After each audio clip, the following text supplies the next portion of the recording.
Good morning friends. तो prelims booster का पहला टॉपिक देखते हैं आज, जो कि है नेशनल फार्मास्यूटिकल्स प्राइसिंग अथॉरिटी। तो एनपीपीए ने बेसिकली कुछ ऐसी ड्रग्स हैं जिनके प्राइस को फिक्स कर दिया है, और ख़ासकर उनमें से कुछ ऐसी ड्रग्स हैं जो कि एंटी डायबिटिक हैं और उनके जो है पेटेंट्स जो है वो ख़त्म हो चुके हैं, एक्सपायर हो चुके हैं। ठीक है, तो जब पेटेंट एक्सपायर हो जाता है तो वो डी लाइसेंस हो जाती है। ठीक है, उसका लाइसेंस ख़त्म हो गया एक तरह से बेसिकली उस ड्रग का। तो उस ड्रग को एक तरह से जब पेटेंट एक्सपायर हो गया है तो उसको कम रेट पर बेचा जाता है, क्योंकि अब रॉयल्टी नहीं पे करनी है किसी भी कंपनी को, क्योंकि जिसके पास पेटेंट है, पहले था जिसके पास पेटेंट, अगर किसी और को वो ड्रग बनाना था तो उसके लिए उस ओरिजिनल जिसके पास पेटेंट है उसको रॉयल्टी पे करनी पड़ती है। ठीक है, लेकिन जब पेटेंट एक्सपायर हो गया तो कोई भी कंपनी जो है उसको ड्रग को बना सकती है। ठीक है, वो एक तरह से जेनरिक ड्रग के कैटेगरी में आ गया है। तो एनपीपीए ने ऐसे बहुत सारे ड्रग्स हैं, 81 टोटल मेडिसिन हैं, उनको एक तरह से उनके ऊपर उनका प्राइस फिक्स कर दिया है। तो देखते हैं एनपीपीए जो है उसके बारे में हम थोड़ा सा देख लेते हैं। ठीक है, तो सबसे पहला इंपॉर्टेंट चीज़ है कि ये हेल्थ मिनिस्ट्री के अंडर नहीं आता है, ये आता है ministry of chemicals and fertilisers. ठीक है, तो ये हमारे लिए सबसे इंपॉर्टेंट टॉपिक यही, जो प्रीलिम्स का सबसे इंपॉर्टेंट फैक्ट यही है कि ये केमिकल्स एंड फर्टिलाइजर्स मिनिस्ट्री के अंदर आता है एनपीपीए। ठीक है, फिर ये ड्रग्स प्राइसेस कंट्रोल ऑर्डर, जो हमारी दवाइयों के ऊपर के ऊपर जो प्राइस कंट्रोल के जो एक तरह से ऑर्डर है, ये एक लॉ के अंदर जो बना हुआ है, वो इन्फोर्स करने का काम एनपीपीए करता है। ठीक है, ये फिक्स करता है प्राइस, रिवाइज करता है प्राइस शेड्यूल्ड ड्रग्स के, जिनके ऊपर बेसिकली जिनके प्राइस को गवर्नमेंट कंट्रोल कर रही है। ठीक है, अब एनपीपीए क्या करता है कि अगर कोई ड्रग है ऐसा जिसके जो प्राइस जो बहुत इंपॉर्टेंट है सोसाइटी के लिए, बहुत ज़्यादा पेशेंट्स हैं जिसके, लेकिन कोई कंपनी उसको बहुत हाई प्राइस पर बेच रही है, तो एनपीपीए उसको एक तरह से शेड्यूल्ड कैटेगरी में ले आएगा और उसके प्राइस को फिक्स करना शुरू कर देता है। ठीक है, तो एनपीपीए जो है वो प्राइसिंग को देखता है। अगर लग रहा है कि सोसाइटी में कोई डिजीज़ है या कोई ऐसा प्राइस जो कोई ऐसा ड्रग है जो कि आउट ऑफ रीच जा रहा है लोगों के, और वो बहुत इंपॉर्टेंट है अदरवाइज हेल्थ के लिए, तो उसको एनपीपीए प्राइसिंग कंट्रोल के थ्रू उसको एक तरह से रेगुलेट करता है। ठीक है,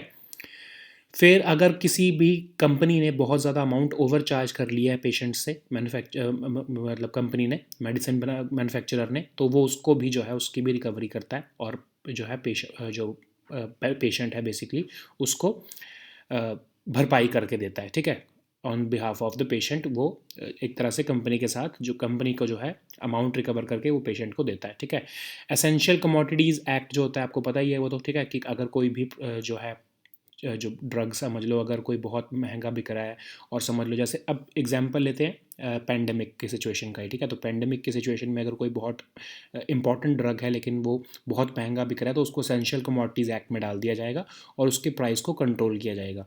तो वैसे एसेंशियल कमोडिटीज़ एक्ट में बहुत सी चीज़ें और आ सकती हैं, लेकिन अगर कोई ड्रग को या दवाई को डाल दिया गया है तो उसकी इन्फोर्समेंट कौन देखता है? उसकी इन्फोर्समेंट देखता है एनपीपीए। ठीक है, तो ड्रग्स पे अगर कोई ड्रग डाल दिया गया है, कोई मेडिसिन डाल दी गई है, मतलब बेसिकली एसेंशियल कमोडिटीज़ एक्ट के अंदर, तो उसके प्राइसेस को जो देखना है, उसको प्राइस को रेगुलेट करना है, उसका काम नेशनल फार्मास्यूटिकल प्राइसिंग अथॉरिटी करती है। ठीक है, नेक्स्ट हमारा टॉपिक है लिपिड्स। तो डॉक्टर शोभना कपूर, इनको भी रिसेंटली जो है सर्ब का विमेन एक्सीलेंस अवार्ड मिला था 2021 के लिए। तो उन्होंने लिपिड्स के ऊपर स्टडी किया, तो हम देखते हैं लिपिड्स होते क्या हैं। ठीक है, ये एक मॉलिक्यूल्स होते हैं बेसिकली, जो हाइड्रोकार्बन्स जिनके अंदर होते हैं, और ये जो हमारा जो जैसे जो सेल्स होते हैं उनको बनाने में हेल्प करते हैं। ठीक है, तो ये अब जैसे एग्जांपल लेते हैं, आपको पता है कि हम कोरोना वायरस के उससे समझाता हूँ आपको। जैसे मैं कोरोना वायरस क्या, एक स्पाइक प्रोटीन है। ठीक है, बेसिकली वही आपके जो है बॉडी को अटैक करता है। ठीक है, तो प्रोटीन के अलावा जो सेल का जो मेम्ब्रेन में जो मटेरियल है उसको हम लिपिड्स कहते हैं। ठीक है, तो अगर हमको लिपिड्स को हम मैनिपुलेट कर दें तो हम उस वायरस की जो मेम्ब्रेन है उसको ख़राब कर सकते हैं, या हम किसी भी पैथोजन की मेम्ब्रेन को ख़राब कर सकते हैं। ठीक है, तो ये इसी के ऊपर स्टडी करते थे जो डॉक्टर शोभना कपूर, तो इन्हीं को जो है लिपिड्स की स्टडी के ऊपर ही ये अवार्ड मिला है। ठीक है, तो लिपिड्स हैं क्या? मॉलिक्यूल्स हैं, कुछ ऐसे हाइड्रोकार्बन्स होते हैं इसमें, जैसे कि फैट्स हो सकते हैं, ऑयल्स, वैक्सीज, जिससे बेसिकली विटामिन भी हो सकते हैं, जिनसे जो है सेल की मेम्ब्रेन बनी है, उनको हम लिपिड्स कहते हैं। ठीक है, अपार्ट फ्रॉम प्रोटीन। ठीक है, प्रोटीन तो एक बिल्कुल डिफरेंट स्ट्रक्चर हो गया, जो उसके अलावा जो चीज़ों से जो सेल की मेम्ब्रेन बनी है, या हार्मोन भी हो सकते हैं वो। ठीक है, तो उसको हम कहते हैं लिपिड्स। ठीक है, तो लिपिड्स जो है, अगर उसके हम प्रोसेस को जो है मॉडिफाई कर दें तो हम जो है इन्फेक्शन को ख़त्म कर सकते हैं या मिटिगेट कर सकते हैं with the use of drugs. मतलब कि अगर कोई मेडिसिन गई और वो जो सेल के मेम्ब्रेन में जो लिपिड्स को अगर उसने मैनिपुलेट कर दिया या मॉडिफाई कर दिया तो वो सेल की मेम्ब्रेन जो है वो डिस्ट्रॉय हो सकती है या वीकन हो सकती है, और जो इन्फेक्शन है वो कम हो सकती है। ठीक है, तो इसी के ऊपर बेसिकली ये रिसर्च कर रहे हैं और इनको इसके लिए अवार्ड मिला है। ठीक है, तो सब विमेन एक्सेलेंस अवार्ड देखते हैं। ये वन टाइम अवार्ड है, 2013 में इसको स्टार्ट किया गया था। अब वन टाइम अवार्ड का मतलब ये नहीं, मतलब ये है कि हर साल ये नहीं मिलता है। जब भी अगर लगता है कि कोई ऐसी रिसर्च की गई है, तो 2013 से ऐसा किया जा रहा है कि जब भी अगर कुछ लगता है कि विमेन ने कोई ऐसी रिसर्च की है तो उनको अवार्ड दिया जाता है, सब एक्सीलेंस विमेन एक्सीलेंस अवार्ड। जो इस बार मिले हैं 2021 में, ऑफ कोर्स ये एनुअल नहीं है तो कोई रेगुलर नहीं मिलता है। ठीक है, वन टाइम मिलता है अवार्ड। इसको देता कौन है? Science and engineering research board, सब, जो बेसिकली हमारा है। ठीक है, ये सब क्या है? Department of science and technology के अंडर आता है एक ये, और इसको बनाया गया था science and engineering research board act 2008 के अंदर। ठीक है, अब जिसको ये अवार्ड मिलता है वो विमेन साइंटिस्ट जो है वो बेसिकली 40 ईयर्स ऑफ एज से कम होनी चाहिए। ठीक है, और उनको किसी ना किसी इसमें जो नेशनल अकेडमीज़ हैं जैसे कि young scientist medal, young associateship etcetera, इसमें एटलीस्ट जो है किसी ना किसी में रिकॉग्निशन मिली होनी चाहिए। ठीक है, फिर उनको मिलता क्या है इसमें? जब अवार्ड मिलता है तो उनको मिलता क्या है? 15 लाख रुपीज़ की जो है ग्रांट मिलती है उनको for a period of 3 years, तो ताकि वो अपनी जो रिसर्च है उसको परसू कर पाएँ। ठीक है, तो ये हमारा था सब women excellence award. Next topic हमारा है water crisis in Himachal Pradesh. तो हिमाचल प्रदेश जो है वहाँ के वाटर मिनिस्टर ने बोला है कि the state is looking forward to a water scarce situation in the upcoming year. मतलब समर्स में उनको लग रहा है कि ऐसा हो सकता है कि वाटर स्कार्सिटी की सिचुएशन आ सकती है स्टेट में। क्यों आ सकती है? What is causing this crisis? उन्होंने बोला है कि जनरली जो है बहुत ज़्यादा स्नोफॉल होता था, या जो फरवरी और मार्च तक जो खासकर वेस्टर्न डिस्टर्बेंसेस से बारिश आती थी वो इस बार नहीं हुई है और बहुत कम हुई है। तो उसकी वजह से जो है हम जो है वाटर स्कार्सिटी की सिचुएशन को फेस कर रहे हैं। ठीक है, लेस स्नो हुई है और रेन भी कम हुई है इस बार विंटर में। ठीक है, तो उससे क्या हुआ है कि हमारे जो ग्राउंड वाटर है वो रिचार्ज नहीं हुआ है, स्प्रिंग्स में भी पानी नहीं है, वेल्स, बाउरीज, लेक्स में, इन सब में किसी में भी ज़्यादा पानी नहीं है। ऑलमोस्ट 69% लेस देन नॉर्मल जो है वो इस बार प्रेसिपिटेशन हुई है। तो उसकी वजह से जो है वहाँ पर वाटर क्राइसिस की सिचुएशन आ रही है। ठीक है, पॉपुलेशन भी इंक्रीज़ कर रही है despite low snowfall and rainfall. तो क्या है, ग्राउंड वाटर के ऊपर भी एक तरह से प्रेशर आ गया है, और जो है सरफेस वाटर जो है उसके ऊपर भी प्रेशर आ गया है, और डिमांड ज़्यादा है, उतनी सप्लाई नहीं है, तो एक वाटर स्कार्सिटी की सिचुएशन अराइज हो रही है। रेनफॉल पैटर्न्स जो हैं वो बहुत एरेटिक हैं। ठीक है, मतलब कोई रेगुलर नहीं रहे हैं, वो वाटर के सोर्सेज ड्राई अप हो रहे हैं, उसकी वजह से एक सिचुएशन में क्राइसिस आ रहा है। अब सॉल्यूशन क्या दिए उन्होंने? लॉन्ग टर्म सॉल्यूशंस तो ऑफ कोर्स डिफरेंट होंगे, बट इस साल जो है वो उसको टैकल करने के लिए उन्होंने बोला है कि जो हमने पिछले साल हैंड पम्प्स और बोरवेल्स का यूज़ जो है एक तरह से इंस्टॉलेशन को हमने बंद कर दिया था टू सेव ग्राउंड वाटर, इस साल हम उसको अलाउ करना चाहते हैं सो दैट जो है वाटर स्कार्सिटी की सिचुएशन में लोग जो है अपनी नीड्स को पूरा कर सके पानी की। वाटर हार्वेस्टिंग टैंक्स लगाने की बात की जा रही है सो दैट जो है पानी को सेव किया जा सके। रेन वाटर हार्वेस्टिंग स्ट्रक्चर्स बनाने को कहा है सारे एमएलएस को अपनी कॉन्स्टिट्यूंसीज़ के अंदर। ठीक है, फिर जितने भी कनेक्टेड विलेजेस हैं उनको वाटर टैंकर्स के थ्रू गवर्नमेंट जो है वो पानी देने की बात कर रही है। फिर जो उनका जल शक्ति डिपार्टमेंट जो वाटर मिनिस्ट्री जो हिमाचल प्रदेश की है उसी के अंदर जल शक्ति डिपार्टमेंट है, वो कह रहे हैं कि we are also exploring the snow harvesting, जो है हायर रीचेज़ में जो स्नो पड़ेगी उसको भी हार्वेस्टिंग जो है उसका हम जो है ऑप्शन भी एक्सप्लोर कर रहे हैं ताकि उधर से भी पानी बचाया जा सके। अब कुछ फेमस सिंबल्स ऑफ असम देख लेते हैं, क्योंकि असम में इलेक्शंस चल रहे हैं तो अलग अलग तरह से सिंबल्स आ रहे हैं, तो हमारे लिए आर्ट एंड कल्चर के लिए इंपॉर्टेंट हो सकते हैं ये, क्योंकि न्यूज़ में चल रहे हैं। तो लेट्स सी, पहला तो है हमारे जापीस, दूसरे हैं गमोसास, और फिर हैं जोराइस। ठीक है, जापी क्या होते हैं? एक कोनिकल हैट है जो बैम्बू से बनी है, और इसको टोकू लीव्स से बनाया जाता है। ठीक है, अपर असम में के रेन फॉरेस्ट में मिलता है ये एक ट्री, उसके जो है लीव से इसको बनाया जाता है। फार्मर्स इसको वेयर करते हैं सो दैट जो हार्श वेदर से जो है उससे बचा जा सके। ठीक है, सबसे पहले ये अहोम एरा में जो है इसको पहना गया था। ठीक है, तो आपने देखा होगा कि बहुत वो एक मतलब जो है बैम्बू की जो हैट बना के पहनते हैं असम में लोग, वो बहुत फेमस है, जापी कहते हैं उसको, ठीक है। तो ये एक खासकर नलबाड़ी डिस्ट्रिक्ट है असम में, वहाँ पर सबसे ज़्यादा बनाई जाती है, ठीक है। गमोसा तो आपको बहुत ही फेमस है। गमोसा जो है वो प्राइम मिनिस्टर मोदी भी बहुत पहनते हैं, आपको पता है कि वो एक टॉवल जैसा सा होता है, और रेड कलर का खासकर वो पहनते हैं, जिस पे वाइट कलर पे रेड स्ट्राइप्स पड़े होते हैं, ठीक है। तो गमोसा का मीनिंग क्या होता है? एक a cloth to wipe one's body, basically एक होम टाल की तरह होता है ये। और इसको लोग पब्लिक फंक्शंस में भी पहनते हैं एज जो है इसको डिग्निटरीज को फेलिसिटेट करने के लिए भी यूज़ किया जाता है, ठीक है। तो ये सिंबल ऑफ असामीज़ नेशन बन चुका है गमोसा, क्योंकि पहले जब भी स्ट्रगल हुआ है, कुछ एंटी फॉरनर स्ट्रगल भी हुआ है, तब भी गमोसा का बहुत ज़्यादा यूज़ किया गया और उसको सिंबल बनाया गया है असामीज़ नेशनल आइडेंटिटी का, ठीक है। नेक्स्ट है हमारा जोराई। जोराई एक बेल मेटल है, एक आपने देखा होगा गोल्ड कलर की एक बेल मेटल टाइप जो है वो एक ट्रे होती है बेसिकली, वो बहुत फेमस है वहाँ पर असम में, ठीक है। असामीज़ हाउस होल्ड में देखने को मिलती है बहुत ज़्यादा, एक ट्रे है ये बेसिकली। और इसमें कई बार जो है पान सर्व किया जाता है लोगों को, ठीक है। और कई बार जो है ये स्टेट का जो मेटल हब है सरथेबाड़ी और बजाली, जो बजाली डिस्ट्रिक्ट में, वहाँ पर इसको सबसे ज़्यादा बनाया जाता है, ठीक है। तो ये जोराई, गमोसा और जापी जो है ये बहुत न्यूज़ में चल रहे हैं, इसको आप याद रखना कि इनका कनेक्शन असम के साथ है, ठीक है। नेक्स्ट टॉपिक है हमारा इंडियन मानसून। तो इंडिया का जो मानसून है उसके ऊपर एक स्टडी की जा रही है, तो ये न्यूज़ में चल रही है, इसको देख लेते हैं। कि आपको पता है 9,000 मतलब almost 180 million years ago India जो है वो सुपर कॉन्टिनेंट गोंडवाना से अलग होके नॉर्थ वर्ड शिफ्ट होके उसने आके यूरेशिया को ज्वाइन किया था, मतलब ऑस्ट्रेलिया का पार्ट था पहले इंडिया, और वो उसको टूट के आके 9,000 किलोमीटर आगे चलता आया और उसने यूरेशिया की जो हमारा नदर्न हेमिस्फीयर में यूरेशिया है उसको प्लेट को एक तरह से इंडियन प्लेट ने ज्वाइन किया है, ठीक है।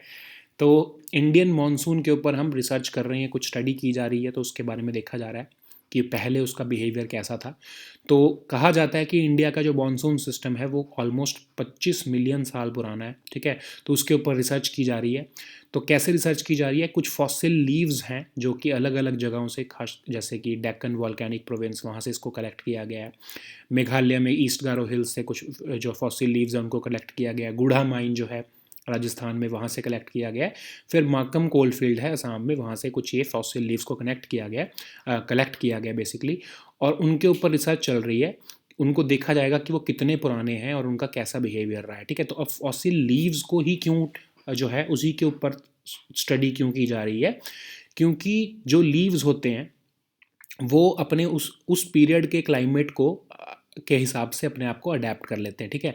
तो अगर हमारे को कोई बहुत, समझ लो जैसे 65 मिलियन ईयर्स पुराना हमको कोई लीफ जो है का फॉसिल मिलता है, तो हमें पता लगेगा कि उस टाइम पर जो है क्लाइमेट की कंडीशन कैसी होती थी। तो बेसिकली इसीलिए हम उन फॉसिल लीव्स को इस टाइम पर स्टडी कर रहे हैं, ठीक है। अब नीड क्या है, क्यों स्टडी कर रहे हैं हम? ताकि हमें पता लगे कि इंडियन मानसून जो है वो कैसा बिहेव करता आया है, उसकी एवोल्यूशनरी हिस्ट्री कैसी है, और बायोडाइवर्सिटी हॉटस्पॉट्स जो साउथ और साउथ ईस्ट एशिया में है उसमें इंडियन मानसून का क्या रोल रहा है हिस्ट्री में, ठीक है। फिर पुरानी जो डायनामिक्स हैं इंडियन मानसून के, उनको पढ़ने से हमें पता लगेगा कि आगे फ्यूचर में इंडियन मानसून कैसा बिहेव कर सकता है, ठीक है। अब हमने क्या पाया है? हमने ये पाया है कि ऑस्ट्रेलियन टाइप ऑफ मॉनसून का जो क्लाइमेट था उसके हिसाब से ही जो है ये जो हमको फॉसिल फ्यूल्स जो हम फॉसिल लीव्स जो हमने ये चार जो थे जो देखे हमने, ये हमको चार जो लीव्स मिले हैं वो ऑस्ट्रेलियन टाइप ऑफ मॉनसून के जो थे उसके उसको अडॉप्ट कर चुके थे। तो हमें इसका मतलब ये पता लगता है कि ऑस्ट्रेलियन मॉनसून के टाइम के वो लीव्स हैं, ठीक है। और इंडियन मानसून के टाइम के वो नहीं है, ठीक है। तो हमको पता लगता है कि इंडियन जो हमारा इंडियन सब कॉन्टिनेंट है ये नीचे से ट्रैवल होता हुआ ऊपर तक आया 9,000 किलोमीटर्स ऊपर, ठीक है। फिर क्लाइमेट उस टाइम पर वार्म था, ट्रॉपिकल से सब ट्रॉपिकल था। जब हम सदर्न हेमिस्फीयर में इंडिया होता था, सदर्न हेमिस्फीयर मतलब ऑस्ट्रेलिया के पास होता था जब इंडिया, तो तब क्लाइमेट वार्म था, ट्रॉपिकल से सब ट्रॉपिकल था, ठीक है। रेनफॉल को बताया कि हाई रेनफॉल होती थी 191.6 सेंटीमीटर से 232 सेंटीमीटर्स तक की रेनफॉल उस टाइम पर उस पीरियड में इंडिया में होती थी। अब इंडिया तो तब ऑस्ट्रेलिया का पार्ट था, सदर्न हेमिस्फीयर का पार्ट था, ठीक है। इससे पता लग रहा है हमें सब कुछ। फिर अब ये जो है जब हम स्टडी कर रहे हैं तो इससे हमें ये भी पता लग रहा है कि बायोजियोलॉजिकल चेंजेस जितने भी हुए हैं उनसे हमको सारे पता लगेंगे। अब जितना ट्रैवल करता है वो इंडिया का जो सब कॉन्टिनेंट जितना यूरेशियन प्लेट तक ट्रैवल करता आया, तो हमको सारे के सारे जितने भी फॉसिल लीव्स जो हमको मिल रहे हैं धीरे धीरे, उससे हमें पता लगेगा कि फ्लोरा और फौना कैसा चेंज होता रहा टाइम टू टाइम, और हमारा जो है मानसून सिस्टम जो है वो कैसे अपने आप को एवोल्यूशन उसका कैसे हुआ, और वो कैसे अपने आप को अडाप्ट, हमारा जो इंडियन सब कॉन्टिनेंट है उसमें फ्लोरा एंड फौना कैसे अपने आप को अडेप्ट करते रहे। ठीक है, नेक्स्ट टॉपिक हमारा है हीलियम इन इंडिया। तो हीलियम एक colourless, odourless, tasteless, inert and noble gas है। इनर्ट और नोबल मतलब ये वैसे तो ये एक ही टर्म होते हैं। इनर्ट या नोबल का मतलब होता है कि जो किसी और के साथ केमिकली रिएक्ट नहीं होती है। ठीक है, तो helium is not chemically reactable with any other noble gas. ठीक है, तो हीलियम जो है उसको हम तो सोचते थे सिर्फ कि उसको सिर्फ आपने देखा होगा कि गुब्बारों में ही यूज़ किया जाता है, बलून्स में ही यूज़ किया जाता है, बट नो, उसका बहुत कमर्शियल यूज़ भी है। जैसे कि एमआरआई स्कैन जो करते हैं, मैग्नेटिक रेजोनेंस इमेजिंग स्कैन जो आपको पता है हॉस्पिटल्स में किए जाते हैं, एमआरआई स्कैन्स, रॉकेट्स में उसका बहुत यूज़ है, न्यूक्लियर रिएक्टर्स में बहुत यूज़ है, तो हीलियम का कमर्शियल यूज़ बहुत है। तो इंडिया जो है मोस्टली वो यूएस से जो है इंपोर्ट करता रहा है आज तक, लेकिन यूएस ने डिसाइड किया कि 2021 के बाद से वो हीलियम को एक्सपोर्ट करना बंद कर देगा टू द आउटसाइड वर्ल्ड। ठीक है, तो हीलियम ऑन अर्थ, ये थोड़ी सी उसकी बैकग्राउंड है कि कहाँ से जो है हीलियम की जो बारे में जो डिस्कवरी हुई है वो कैसे हुई है। ठीक है, तो डच फिजिसिस्ट ने लिक्विफाइड हीलियम बनाई, कूल करके गैस को -270 डिग्री सेल्सियस पे। फिर कैमलिंग जो ओन्स थे वो जर्मनी में, उनको जो है हीलियम गैस मिली स्प्रिंग्स से। ठीक है, फिर हमको ये बेसिकली जो है नेचुरल गैस से जो है हीलियम जो है वो हमको यूएस के साइंटिस्ट्स को मिली कुछ। ठीक है, तो उनको पता लगा कि जो है नेचुरल गैस है उस वो एक बहुत बड़ा सोर्स होता है, वहाँ से हमको हीलियम गैस जो है वो मिल सकती है। ठीक है, तो धीरे धीरे जो है यूएस जो है वो सबसे इंपॉर्टेंट सोर्स बन गया हीलियम गैस का फॉर द वर्ल्ड, और वो सबसे बड़ा एक्सपोर्टर बन के आया। लेकिन वो अब 2021 में कह रहे हैं यूएस वाले कि हम एक्सपोर्ट बंद करना चाहते हैं हीलियम का, बिकॉज ऑफ मैनी रीजंस। वो अपने डोमेस्टिक जो है इंडस्ट्री उसको प्रमोट करने के लिए, अपने डोमेस्टिक यूज़ के लिए हीलियम को रखना चाहते हैं। सो इंडिया के पास अब ऑल्टरनेटिव बचा है सिर्फ कतार, जो कि एक रिलायबल जो है सोर्स नहीं है, वो रिलायबली हमको हीलियम गैस प्रोवाइड नहीं कर सकता। ठीक है, तो इंडिया में जो है अब देखो 55,000 करोड़ की हम जो है जो एवरी ईयर हीलियम हम इंपोर्ट करते हैं यूएसए से। ठीक है, लेकिन हमने अब हमको, क्योंकि हम यूएस का जो हमारा जो डोर है हीलियम का वो बंद होने वाला है, तो हम कतार पे और हम प्रॉपरली रिलाई नहीं कर सकते, तो हमको अब डोमेस्टिक सोर्सेज देखने पड़ेंगे। तो डोमेस्टिक सोर्सेज देखते हैं कहाँ कहाँ पर है। ठीक है, तो एक सत्येन बोस हैं जो कि विश्व भारती यूनिवर्सिटी के प्रोफेसर थे। Of course you don't need to remember these names.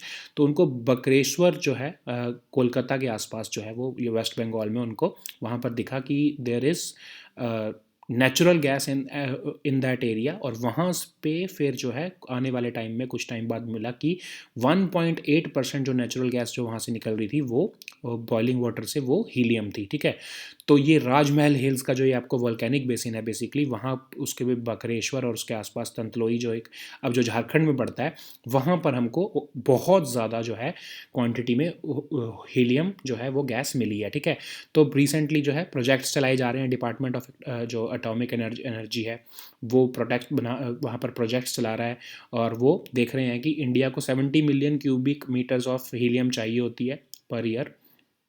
तो हम जो है एटलीस्ट वहाँ से इतनी तो हीलियम हम प्रोड्यूस कर दें कि इंडिया की जो है डोमेस्टिक जो रिक्वायरमेंट्स हैं वो पूरी हो सके। ठीक है, तो ये प्रोजेक्ट जो अभी है वहाँ पर मैपिंग चल रही है, और आने वाले टाइम में वहाँ पर जो है हीलियम की हम एक्सप्लोरेशन कर सकेंगे। We are hoping for that. ठीक है, नेक्स्ट टॉपिक है हमारा state resolution on central laws.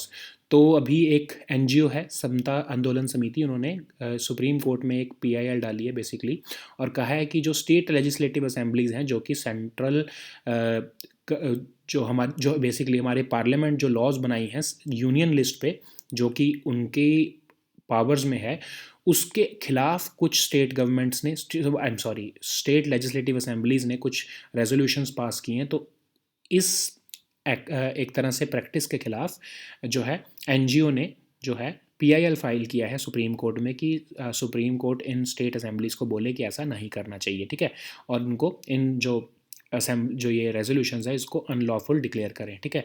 तो अब क्या टॉपिक है ये, अब बेसिकली हुआ क्या है कि राजस्थान, केरला, पंजाब और वेस्ट बंगाल की जो लेजिस्लेटिव असेंबलीज़ हैं वहाँ पर रेजोल्यूशंस पास किए गए थे अगेंस्ट जो हमारा सिटीजनशिप अमेंडमेंट एक्ट है, ठीक है।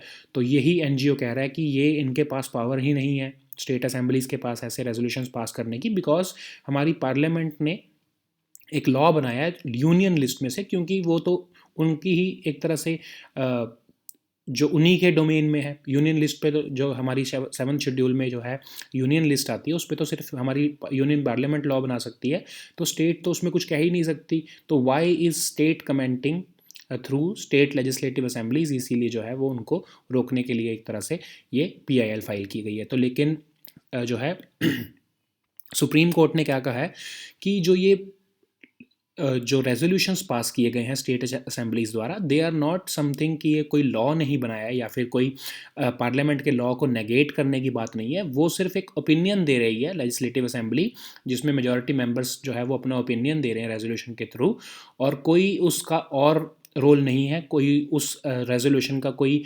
जो है लॉफुल कोई फोर्स नहीं है उसमें। It is just an opinion, और ओपिनियन को जो है हम वो नहीं रोक सकते। They have all the right to express their opinion. They are not asking people to disobey the laws made by the parliament of India, and they are not abrogating the law made by parliament of India. It is just an opinion and it does not have any force of law, ठीक है। तो ये chief justice of India ने statement दी है while hearing this plea on behalf of this MGO, ठीक है। Next हमारा topic है देवेंद्र कुल्ला वेलालार्स। तो constitution scheduled caste order amendment bill 2021 अभी रिसेंटली लोकसभा में पास हुआ है, और इसमें 7 कास्ट्स हैं जो कि कुछ डिस्ट्रिक्ट्स में तमिलनाडु के पाई जाती हैं, वहाँ पर उनको एक ही नॉमनक्लेचर में जो है डाल दिया गया है देवेंद्र कुल्ला वेलालार्स, ठीक है। तो बेसिकली ये जो ये 7 शेड्यूल्ड कास्ट्स हैं इन सबको हम कंबाइन करके देवेंद्र कुल वेलालार्स जो है ऑफिशियली इनको अब हम यही कहेंगे, ठीक है। तो इनको एक ही कैटेगरी में डाल दिया गया है बहुत सारी कास्ट को मिला के। तो देखते हैं कि ये देवेंद्र कुल वेलालार्स हैं क्या, ठीक है। इनको हम पालर्स भी कहते हैं, ठीक है, तमिलनाडु में, ठीक है। ये शेड्यूल्ड कास्ट कैटेगरी में है ये सारी कास्ट, ये जो 7 कास्ट हैं टोटल। और टोटल अब ये सारी कास्ट जो है बेसिकली जिनको हम पालर कहते हैं, ठीक है, तो ये टोटल अगर हमारी SC की पॉपुलेशन तमिलनाडु में 20% है, तो उसमें से जो पालर्स हैं वो 17.057%, मतलब मेजॉरिटी ही ऑलमोस्ट लगा लो आप, वो इतनी ज़्यादा पॉपुलेशन है पालर्स की SC पॉपुलेशन इन तमिलनाडु में, ठीक है। तो पालर का मीनिंग होता है कि लो लाइंग एरिया में रहने वाले लोग, ठीक है। तो ये पीजेंट्स और कल्टीवेटर्स हैं ये लोग, जो ये पालर्स हैं, जो कि लोअर वेटलैंड्स में रहते हैं तमिलनाडु में, ठीक है। ये कास्ट जो ये बेसिकली हैं ये लोअर वेटलैंड्स ऑफ तमिलनाडु में रहते हैं, और ये पालर एक तरह जो है इसके साथ, इस शब्द के साथ एक तरह से स्टिग्मा एसोसिएट किया जाता है कि ये लो लाइंग एरिया में रहते हैं और ये पीजेंट्स और कल्टीवेटर्स हैं। तो इसीलिए डिमांड ये थी कुछ सेक्शंस ऑफ दिस सोसाइटी की ये पालर टर्म हमको नहीं पसंद, इसको आप रिप्लेस करके अब हम सबको एक तरह से देवेंद्र कुल वेलालार्स कहना शुरू करो, ठीक है, ऑफिशियल जो हम अपने रिकॉर्ड्स में। तो ये सारी जो कास्ट हैं इनको क्लब करके अब देवेंद्र कुल वेलालार्स कहा जाएगा, और इनको एक तरह से एक ही कैटेगरी के अंदर शेड्यूल्ड कास्ट के लिस्ट में एक ही कैटेगरी के अंदर डाल दिया जाएगा, ठीक है। तो बैकग्राउंड इसका क्या है कि स्टेट गवर्नमेंट को ये रिकमेंडेशन दी गई थी एक कमेटी द्वारा कि ये पालर जो है ये एक तरह से वर्ड सही नहीं है, ये टर्मिनोलॉजी सही नहीं है, इसमें बहुत ज़्यादा स्टिग्मा एसोसिएटेड है इस टर्म के साथ। तो आप जो है इनको इन सारी कास्ट को कंबाइन करके देवेंद्र कुला वेलालार्स आप कैटेगरी में डाल दो, और जो है इसको सेंटर को रिकमेंड करके इसको शेड्यूल्ड जो हमारी कास्ट की लिस्ट है उसमें चेंज करवाओ, तो ठीक है। तो सेंट्रल गवर्नमेंट ने ये एक्सेप्ट किया और इसको पार्लियामेंट में अब पास कर दिया गया है, ठीक है। So these were are topics for today. We'll meet next time with new topics. Until then, goodbye and take care.